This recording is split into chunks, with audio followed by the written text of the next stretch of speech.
Hindi ko na. Naalala ko pong i-record. Hindi ko kasi alam yung record kasi.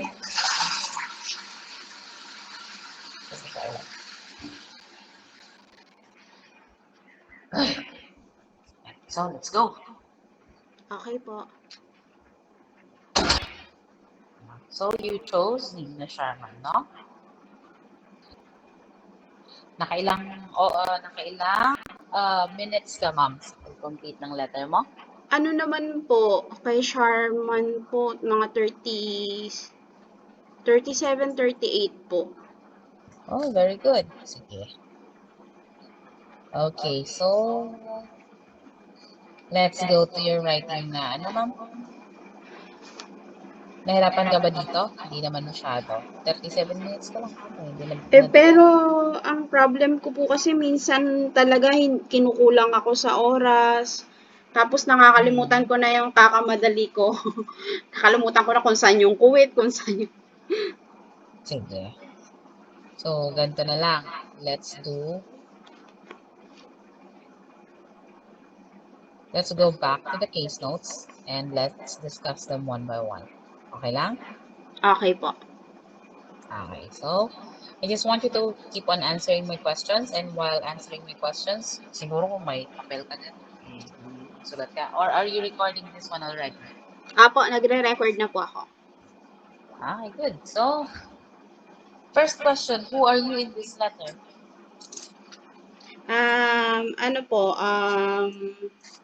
Registered nurse in dementia unit, specific unit. Okay, so who is your patient? Miss Nina Sharman. Okay, and who will be the recipient of your letter? Dietitian. The dietitian. Okay, so why are we writing to the dietitian again? Yes, ma'am. Sorry. Why are we writing to the dietitian? For urgent referral because of high risk of aspiration. Okay, what else? Why is it an urgent referral? Because the nutrition and the swallowing function is affected, which medyo urgently needed po kasi aspiration is very risky. And okay, I get it. Aspiration is really parang is a very big problem. But what prompted you as the nurse to write to Miss Nina Sherman? To write about Miss Nina Sherman to the dietitian urgently. Yeah, because a day before, Miss Nina Sharman suddenly become blue, and then he was suddenly choked with a piece of solid food. Okay, so basically, we are writing to the dietitian because Miss Sharman just had a very recent choking incident. Yes. Okay, so that's good. Sabi ko nga, we will go to the case notes one by one. Okay. Meron ka bang printed dyan, ma'am, or whatever? Ano po? Meron ka bang printed dyan? Yes, ma'am, kasi hindi ko na sige po, mag-take down na po ako. Nasa cellphone po. Okay, so I just want you to answer me relevant, irrelevant, or so-so. Today's date, 21/3/2012. 21/3/2012. Relevant po. Relevant. Nina Sharman. Relevant. Date of birth, 9/2/1951. Relevant. New resident of Dementia Specific Unit, West Side Aged Care Facility. Not really, ma'am. So, So-so. irrelevant. So-so, ma'am. Who, Pwedeng who ano. is your reader again? Hmm? Who is your reader again? Uh, Dietitian. Okay. So, is this relevant to the dietitian, new resident of dementia-specific unit, West Side Aged Care Facility? Irrelevant.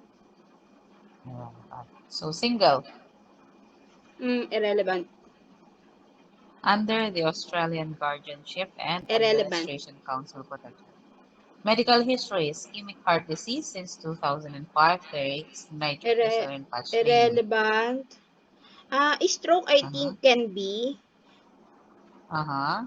And then diagnosed with dementia, able to understand instruction. I think relevant din po siya kasi meron siyang Mm-hmm. confusion in wearing Mm-hmm. dentures. Mm-hmm. Then diabetes mellitus, pwede rin po kasi may ano siya on diabetic diet para ma-take note. Mm-hmm. Mm-hmm. Osteoarthritis, no need, irrelevant. Weight Mm-hmm. gain po, can be. Mm-hmm. Pero Mm-hmm. yung BMI na lang yung nilagay ko kasi. No allergies to So, medication and food. I think hindi naman na po masyado. we are writing to Constipation, the dietitian, ha? constipation, no need. No Mm-hmm. teeth, entire upper and lower. Sometimes refuse to wear denture because of confusion and disorientation. Relevant. Increased appetite, Mm-hmm. usually eat full of portion of offer meal. Mm-hmm. Relevant.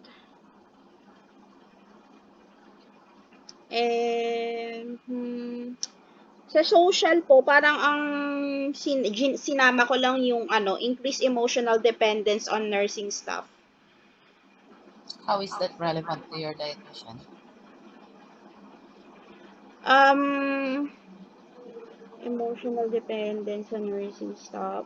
Para po maging aware din yung nursing staff na yung patient is not emotionally stable pag uh, sa ng pag-take care ng self niya po. So, kailangan po magkaroon ng reminder yung mga kasama niya o kaya mismo yung mga nursing staff na ano, kailangan ng assistance nung Mm-hmm. patient, especially But pag are we writing to the nursing staff?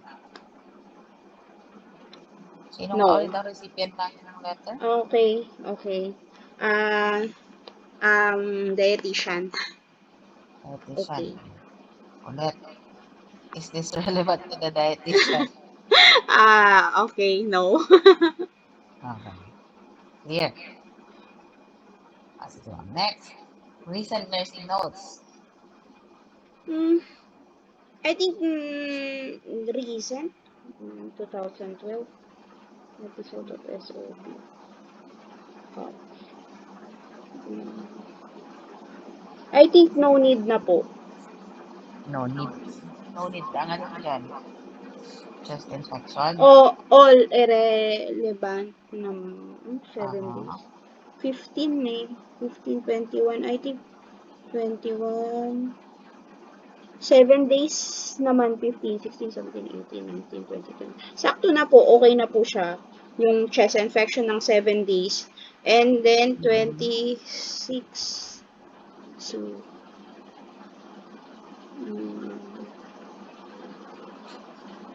21 kasi yung letter ng March.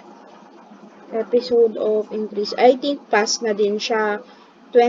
Mm-hmm. 27. 27 ng 2. Clearing of throat, sporadic throat clearing after eating yogurt. Parang ito, pwede po itong relevant, pero so-so na lang din po kasi medyo malayo na rin sa date. Mm-hmm. But why are we referring again to the dietitian? Because of swallowing and nutritional status. And because the patient had a recent choking incident. Yes. And when you say sporadic throat clearing after eating yogurt,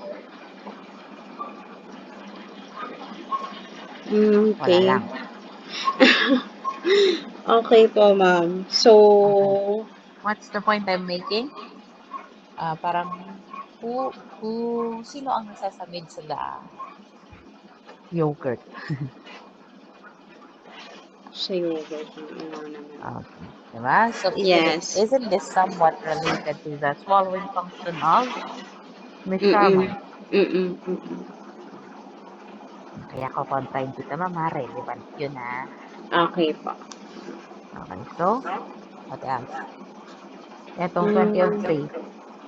2003, relevant po ito. Ito po yung, ano ko, yung sa parang present na body letter sa first. Okay, good. Yung vital And signs, then, hindi ko na po siya in-emphasize. mm-hmm. Yun lang. Okay, so let's read your writing task. You are a registered nurse at the Dementia Specific Unit, and using the information in the case notes, write a letter to dietitian, the Department of Nutrition and Dietetics, Spirit Hospital, Prayer Town, NSW 2175. So, in your letter, explain relevant social. What is it? Explain relevant social and medical histories and request the dietitian to visit and assess Ms. Sharman's swallowing function and nutritional status urgently due to high risk of aspiration. Yes, ma'am. So ang tawag dito? Your writing task is quite clear about what it is asking you to show in your letter, right? Opo. So let's see how you did.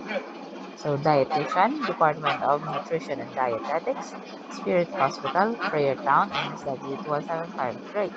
So 21 of March 2012, RE line, Miss Tina Sharman, comma, date of birth 9/2/1921. Okay. There's nothing wrong with you using any format for your date, but just make sure that you only use one type of format in your letter. Okay, okay po. Hmm. Hmm. Ooh. Ano to? Yes po, ma'am. Wait lang. Ay, nawala na tuloy. Sige na.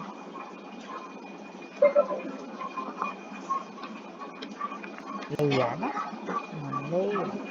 Okay, so, dear dietitian, I am writing to urgently refer Miss Nina Sharman, usually, ma'am, may comma after ng pangalan. Hindi ko rin alam kung bakit. Basta pinapalagyan nila ng comma. Lagyan mo na lang.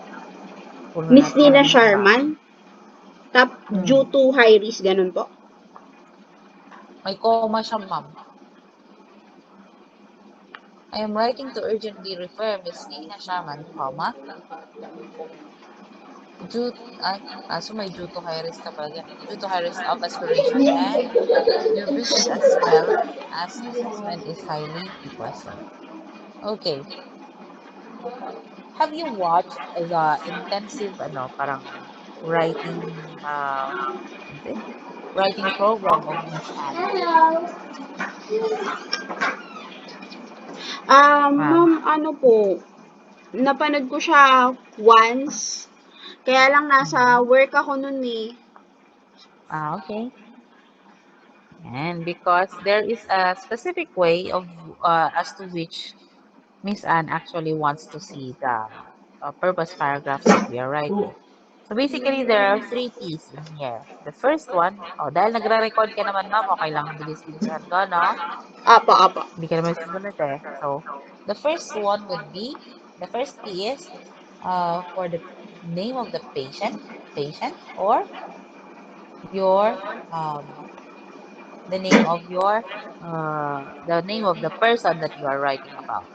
Next, next P would be, what is the problem? Or what was the procedure done for the patient? Or, di man siya P, what was the diagnosis of the patient? And lastly, we are going to discuss the purpose as to why you're writing. So basically, you're just going to say, why exactly are you writing to your recipient of the letter?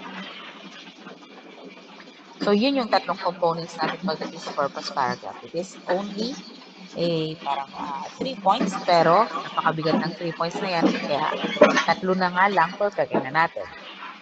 Okay?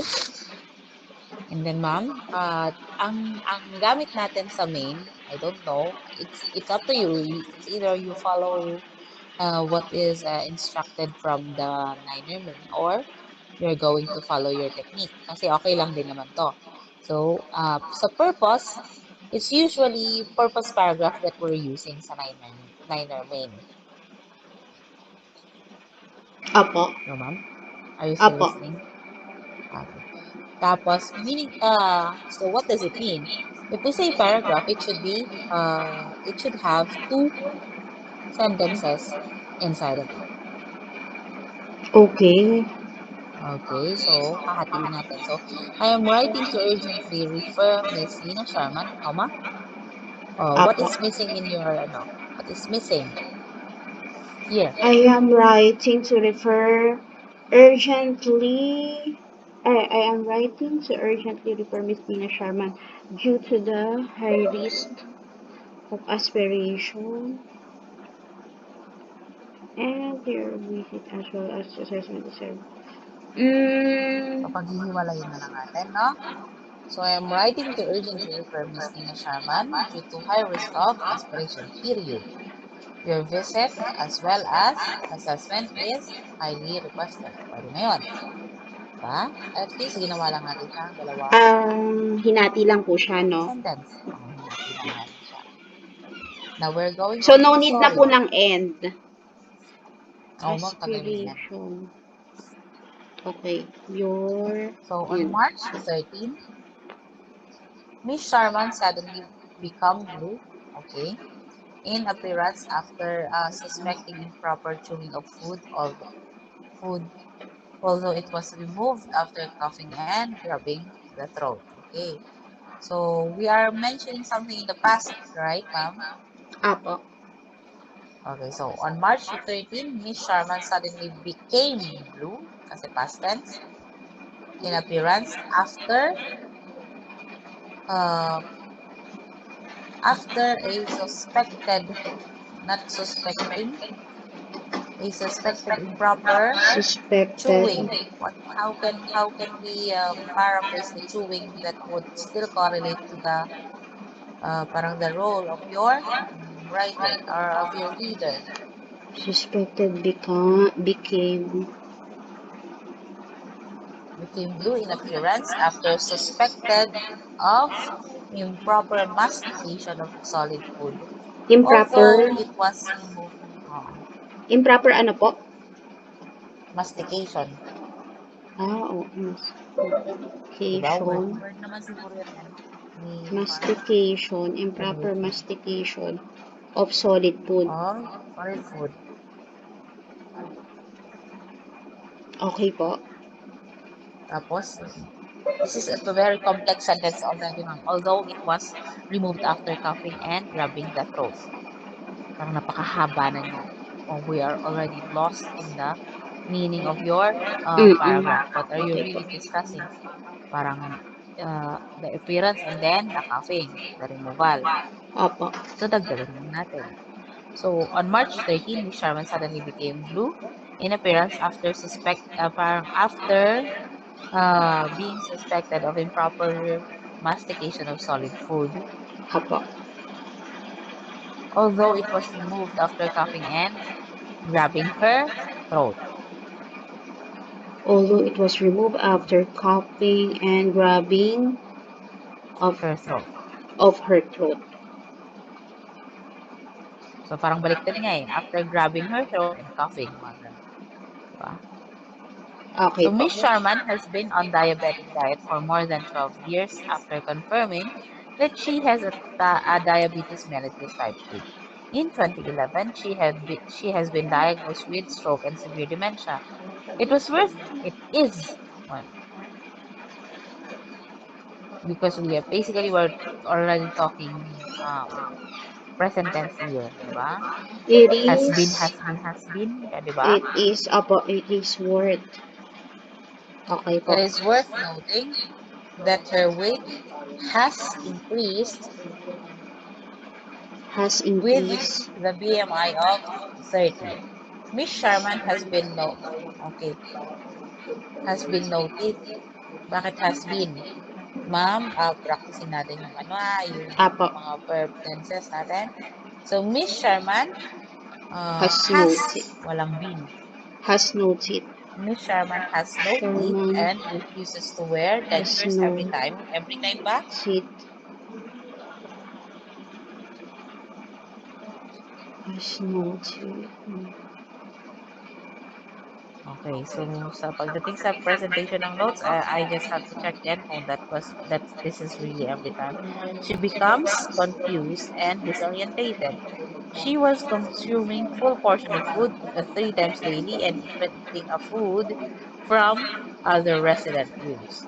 Socially, she has been noted to be very emotional and dependent to nursing staff. It would be appreciated if you will see her immediately to quickly assess her swallowing function and nutritional status. For more information about Miss Sharman,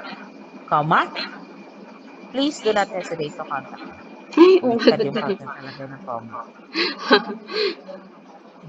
Okay, ma'am. So, ano nga ulit yung writing task natin, ma'am? Balikan mo nga. Ano po, urgent referral to dietitian.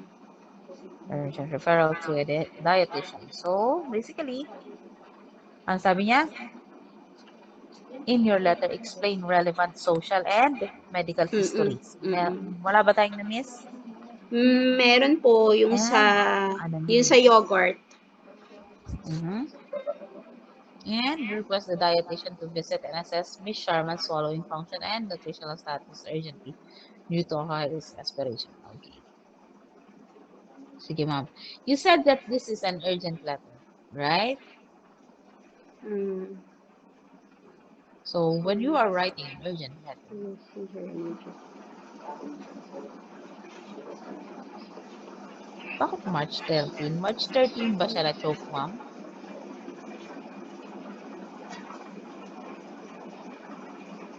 March 20, di ba? Yesterday. Hello, ma'am. Opo. Are you still Opo. with me? Yes, yes, yes. So, be very careful with informations like this, ha? Because anong sabi ni Sir Philip? Okay po. If you are going to misrepresent the case notes, how many deductions you're going to have? 5. So, you really wouldn't want to be deducted with 5 points just because nagkamali tayo ng understanding. So, on March 20 or sabihin mo lang, yesterday, Miss Sharman suddenly became blue in appearance Yesterday. after, blah, blah, blah. So, tama naman yung ating technique because this is an urgent referral. Basically, the first thing that you are going to mention would be the most recent incident that happened to the patient. Parang pag nagre-refer ka sa doktor, parang sa hospital, sinabi mo na doktor, yung pasyente ko, parang masakit daw po ang dibdib. Diba? Opo. So, anong una mong sasabihin?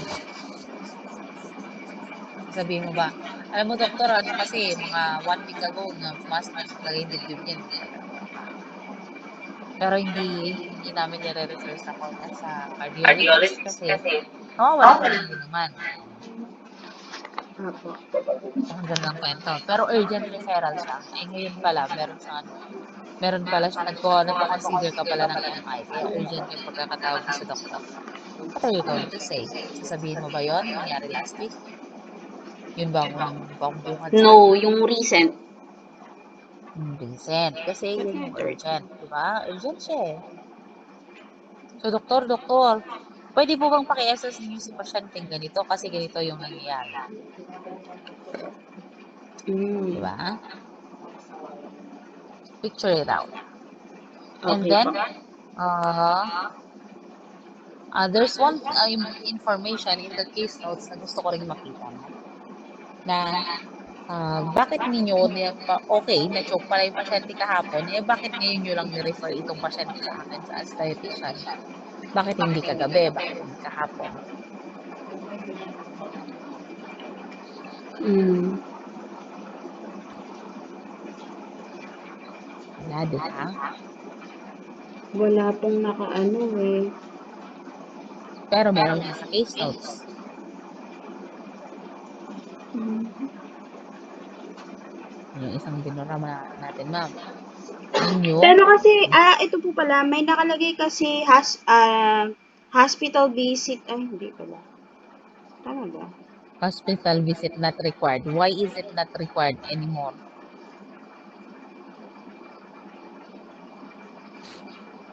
Because, The color become normal, then the vital sign is stable. yeah, after the choking incident, she became stable. And Kaya, then, hindi na siya pinadala sa ospital. piece of solid food was removed already. Mhm. Kasi kung hindi yun na-remove, idadalhin siya sa ospital, ganon. That's your point. I think so, ma'am. Opo. Okay. Kasi na-stabilize naman po siya. So, yung So ang ano na lang, that's to summarize the information, you can just say, kasi diba you have mentioned that the choking or the piece of food, the solid piece of food, was actually coughed out by the patient herself. You can just say that she no longer needed to be sent to the hospital because her vital signs actually returned to normal after her choking incident, she's no right? longer needed, no? Hmm. Hmm? Okay po. Hindi ako nagsusulat, ma'am. I'm just giving you the points anymore. Apa. I already. Okay, what else is missing? Do you think it is important for your dietitian? Don't you think that it is important for your dietitian to know that parang prior to this incident, there was this one time that when the patient was eating yogurt, she was noted or she was seen to sporadically. Ay, yes, ma'am. So, so palagay mo, tama lang na ilagay natin siya doon. Kanina, nagdududa ka pa eh. Parang so-so ka pa dyan eh. Di ba?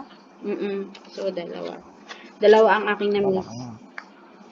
Okay. And then, may Apa. isang misrepresentation kanina. What else? Nasaan na ako? Ni? May nawala. Okay. Nasaan na yung writing mo? Mm, Okay. nasa So, baba po. okay. So, next paragraph is Miss Sharman has been on diabetic for more than 12 years after confirming that she has diabetes mellitus type 2. So, okay. Where in the case notes does it say that after the diagnosis of her diabetes mellitus type 2, she was already placed on diabetic diet?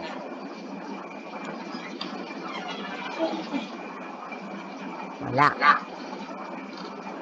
Does it matter that she's a diabetic for 12 years already? Opo, sa diet po. Sa diet. But you can just simplify the information by saying Miss Sherman has been on Miss Sherman has been diagnosed with diabetes mellitus type 2 12 years ago and uh, for which she is on a diabetic diet, tama. Okay po. And she is currently on a diabetic diet. Okay po. So in 2011, she has been diagnosed with stroke and severe dementia. It is worth noting that her weight has increased. Well, you already talked about. Okay, so it is worth noting that her weight has increased from wala tayong basis. If you say it has increased, you have to provide with information. Increase. So how was she able to say that the weight has increased? Huh? So you have to provide the relevant information for that. Which is nandun din naman sa pesos natin, right? 5 kilogram ba? 5 kilogram nga ba? Nawala. 10 kilogram weight gain of 10 kilogram Over in the last 5 months, last 5 months. right? And she currently has a BMI of 30. Okay pa. And then what else? How are you going to cluster things together if you have already chosen your relevant information? Mm, in 2011, she has been diagnosed with stroke and severe. It is worth noting that she has increased she has increased 5 kilogram. It is worth noting that she gained weight of 10 kilograms over the past 5 months, and her BMI is currently 30, with a BMI of 30. She has no known medication or food allergies.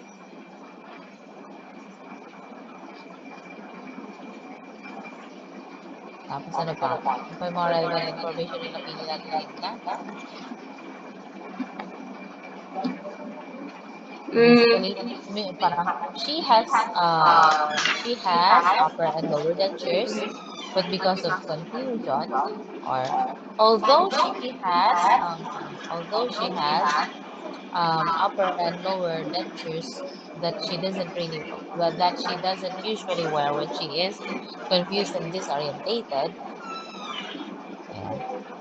It is worth noting that she can consume the full portion of her meals thrice daily.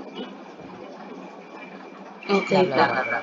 Mm-mm. So you're just going to cluster them together, present them in a manner that it is easy for you to understand. Diba? So ano yung prioritize natin, ma'am? Paano yung ginagawa? Okay po. Siyempre, yung mga urgent, yun na yung kailangan nating sagutin Mm-mm. para Mm-mm. correlate sila. And then, what else? What else did we miss? Diba? Ang dami niyang disease condition. So, parang despite being severely dementic, she is able to follow Simple instruction. simple instructions and commands. Why is it important? Because you are asking for the dietitian to assess the swallowing function and even the nutritional status of the patient, right? So it's important para alam niya na Okay po. simple words lang yung kanyang gagamitin when she talks to the patient. Am I getting myself clear, ma'am? Yes, ma'am. Yes. Okay, so what's next?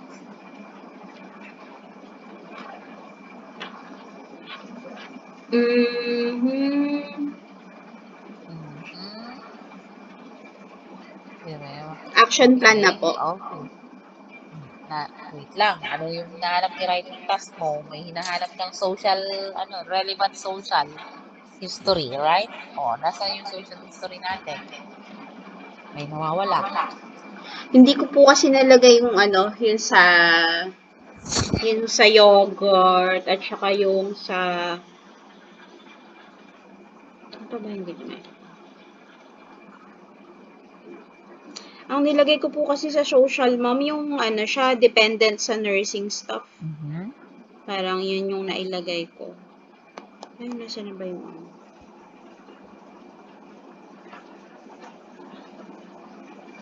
So, actually, ma'am, yung social aspect din yan is yung pagpunta-punta niya ng kwarto ng ibang tao para kumuha ng mga pagkain. Mm-mm. Parang So, nailagay ko po siya na siya dun eh. nailagay mo siya, pero hindi yun yung emphasis mo. Apo. Yun, So, tapos, malingit ka lang. Naswerteng na isama mo, parang ganun. But not really, parang elaborate. Okay. Sige. Sulat natin. Ganun. Diba? okay. Ano hingin ng computer mo, ma'am? Nag-ano po siya eh. Okay ka mo. Ano ba ito? Hello, computer. Close ko naman siya, pero Ayaw niya. Okay, so, next na tayo. We have already discussed the medical conditions. Na-discuss na ba yung mga medical conditions ni Mr. Sharman? yes po. Yung sa dementia, mm,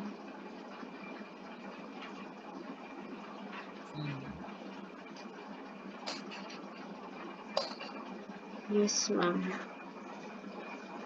Wala pa. So, i-discuss natin. Ang dami niyang sakit, di ba? Apo. Pero ang in-include mo lang diabetes, hindi mo in-include yung kanyang constipation.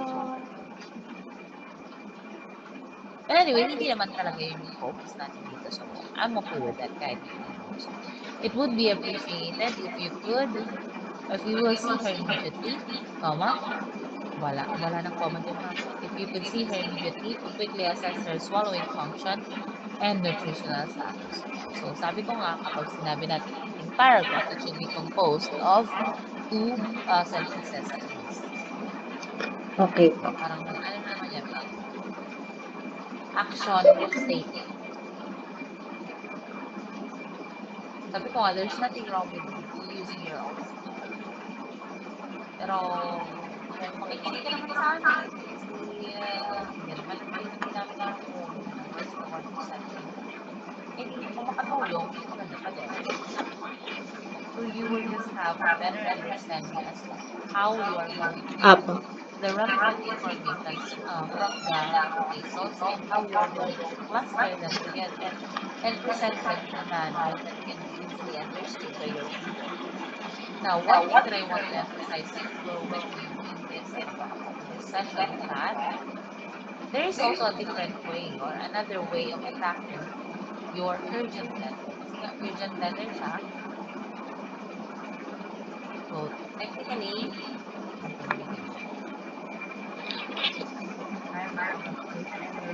as well as assessment is highly requested. So, basically, yung ating purpose paragraph or yung action paragraph is halos parehas lang yung nasa taas, diba? Pag inulit kami. Apo.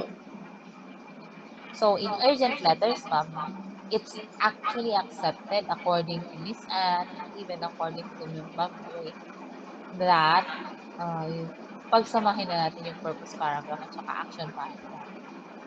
Kasi urgent eh. Para alam mo na agad kung ano yung gagawin. Okay po. Or, there's another way. The second way is that just parang doon sa ating purpose paragraph, maglalagay tayo ng broad na role ng ating reader. Then after that, ilalagay na natin sa baba, doon sa ating action paragraph, we're going to write what? The specific things that we are going to ask for our readers and for our patients. Am I clear so far, ma'am? Do you have any questions? Okay po. Are you learning? Yes po. Okay, so Miss Sharman. So in every paragraph, ma'am, isusulat natin yung pangalan ni Miss Sharman. Okay po. Miss Sharman. And so what is missing with your letter? So let's discuss this. I just really noticed, ma'am, that you have this tendency of over-analyzing the case notes. Okay. Kaya parang minsan because of over-analysis, nalilingat tayo ng konti kung bakit or kung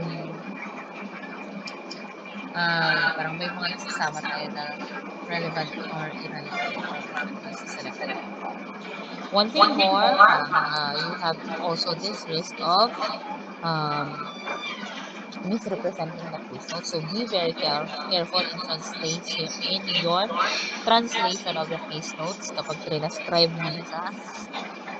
Be very careful kasi nga sabi ni Sir Philip, one mistake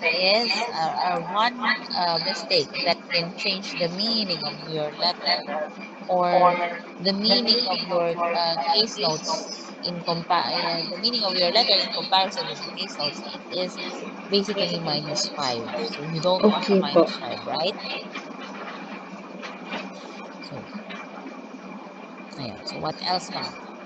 What else do you want us to discuss about mini sermon? Actually, I have a different way of discussing it to students, pero I just don't want to distort your technique already. Kumbaga, I'm just giving it a touch para ma-improve natin. Pero hindi ko na Okay po. babaguhin kasi malapit na exam mo. Pag binago ko pa, baka kalkalong ganito at ayoko naman yun. So, sinundan ko lang yung letter mo and then I tried to Pero uh, ma'am, yung ano po, yung structure, kumbaga yung pagkasunod-sunod po ng ano, nakukuha ko po ba yung way nung letter? yes, I ma'am, mean, dito. So, yung, sige, if you want to do it by the criteria that is set by the OET, we will go to that. So, number one, the purpose paragraph. Is it complete? Is it sufficient? Yes, it is complete. There is just one thing that I'm going to change, but your style can also be, can also be followed. So, I'm going to give you a B on your purpose paragraph. Actually, kasi kompleto naman. Now, on your content of the letter. Yun. So, medyo lagi tatamaan ako tayo ng content kasi sa content lagi ako na yung selection nagra-reshuffle. po natin ng, yung Apo. content kasi natin ng pinaka-importante para sa akin. Okay po. Pag di mo na-get si content, lagot namin ang time. Wala na. Okay po.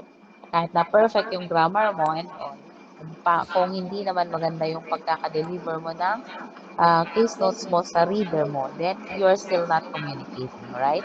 Okay po. Confuse pa rin siya kung anong kailangan niyang gawin. But if you do it very well, na madali niyang masusundan, then you would be able to see that you Opo. are really communicating. Opo. Okay? What else? Purpose paragraph and all that. Ayun, ma'am, yung pagsa-summarize ng information, medyo mas kailangan ko pang mag-practice ka ng konti pagdating sa Opo, opo. summary of information. Maybe you can try Marjorie Drake case notes or Ano po? yung Jake Cruz case notes. Marjorie Drake Hindi ko pa yun na-try, ma'am. or Jake Cruz case notes. Parehas yan na nasa dashboard, ma'am. Pwede mong paglaruan either dyan sa dalawang yan para ma-practice mo talaga kung paano ka magse-select ng mga pangalan na ito, select ng mga relevant information and at the same time, you Okay can po. summarize the informations Okay that po. are placed in your case notes. What else? Organization and layout. I think that your organization is on point or the layout is on point. The organization, ayun, parang, okay, tama yung sequence ng paragraphing natin na yung urgent muna yung kailangan natin i-discuss. Pero, parang labo-labo pa rin sila sa loob. Hindi pa rin Opo. sila parang the sentences are basically not supporting each other, which is either clarifying or actually instead of clarifying the information in there is parang nagiging magulo pa ng konti. So, practice pa po tayo doon sa Okay pa. paragraphing natin. Okay po. What else? Medyo kulang pa po tayo ng signposting ng mga connectors sa ating writing, mga biases, alam mo yun, ma'am? Familiar ka ba sa mga yon? Yun po ba yung subsequently, yung mga ganon? Yeah, yun yung mga connectors. Although, Although, may bias yan. ma'am, yung bat So, pwede mo pwede? sabihin na, ha? Bat. No? We try to avoid that one, ma'am eh. Pwede naman. Okay. As long as Although, paulit-ulit. subsequently, consequent. Mm-mm. Tapos, I know that you have also noticed our parang sa verb tense natin, ma'am. Okay po. Apo. So, medyo marami-rami tayong i-correct pagdating sa verb tenses natin. Medyo matagal kung sa dashboard mo panonoorin. Walang masama kung hindi ka nagmamadali. Mas gusto ko na dun ka sa dashboard manood. But if you're really on a rush, then there are also videos on YouTube Apo. na this would simplify things for you. Tapos, I want you to review your tenses of verbs. Apo. Okay? Tenses. Madami tayong has been, pero Apo. hindi lahat ng mga bagay dyan ay ina-has been. Okay? Okay po. Okay po. Ano pa ba? Ayun mga connectors kasi talaga eh. I also want you to try to give a variation of how you are going to write your letter or your sentences. So, from paglaruan mo yung active at yung passive voice sa pagpe-present ng mga information dyan sa iyong letter. Okay po. Okay po? Any other question pa, ma'am? Ma'am, yung sa ano ko po, yung action plan, yung okay lang po ba yun? It will be beneficial, parang it will be beneficial if you can, it will be beneficial if you will see her immediately to quickly assess her. Okay lang po yung ano, yung sa action plan. Okay lang naman po. Okay po. Ma'am, tama po ba yung format nung ano, yung yours sincerely, tapos name, tapos registered nurse, tapos yung ano? Actually, you don't really have to write Ah, every single information okay po. of yourself in there. Pwede nang yours sincerely, nurse. You don't have to write your name nga eh. Okay po. Ma'am, yung Kahit sa nurse address po. ko po, tama po ba yung format? Yes, ma'am, your addressograph is on point. Okay po. Ma'am, yung sa date, okay na po yan, no? Yung sa repo, okay na po ba yun? Miss Sharman, tapos, comma, DOB, tapos yun po yung date. Okay na po ba yun? Or kailangan po yung Ano, kung ma'am? paano, o kailangan po kung paano po yung pagkakasulat ko ng date? Yun din po yung pagkakasulat ko ng date of birth niya. Yes, ma'am. Isang format lang ang gagamitin natin sa isang Okay po, letter. okay po. Sige po. Okay po. Noted ko. Okay. Ma'am, So, kasi did you like nagkakalituhan anything kami today, ng ma'am? friend ko. Di ba po kapag halimbawa, ang nakalagay dun sa date is March 2027. March 2007. Eh di, ano lang po yun, in March 2007. Yes.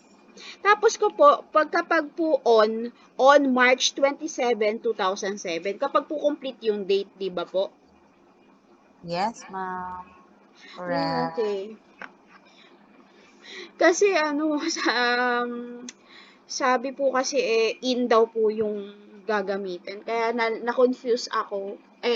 Napanood ko na rin kasi siya sa YouTube sa pagsusulat ng mga dates. Kaya ma'am, kasi in March, nasa loob ng March, pero hindi mo alam kung ano eksakto sa March. Opo. Kaya ka maging in. Opo. Pero kapag alam mo specifically kung anong date yan, kaya ka mag-on. Ma'am, may tatanong pa po ako, sorry. Ma'am, halimbawa po, for discharge yung patient, tapos ibabalik lang siya. Yung, ano po ba, yung I'm writing to update, tama po yun? Kasi di ba parang dun lang din Yes, naman siya, ma'am. so i-update na lang siya. Ganun po. Opo. Okay po. Yun, ma'am.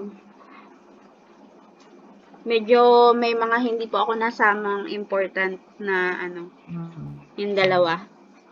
So, parang sa nakita ko sa'yo, ma'am, medyo confused ka pa pagdating sa selection ng case notes natin, ng relevant versus irrelevant. But I hope that after our session today, mas malinaw sa'yo, and then mas matutunan mo how you're going Apo. to cluster them together. Okay po. Okay? Yes, ma'am. Sige po, ma'am. Any other question po? None so far, I want you to ma'am. rewrite your letter, ma'am, ha? After discussion, Apo.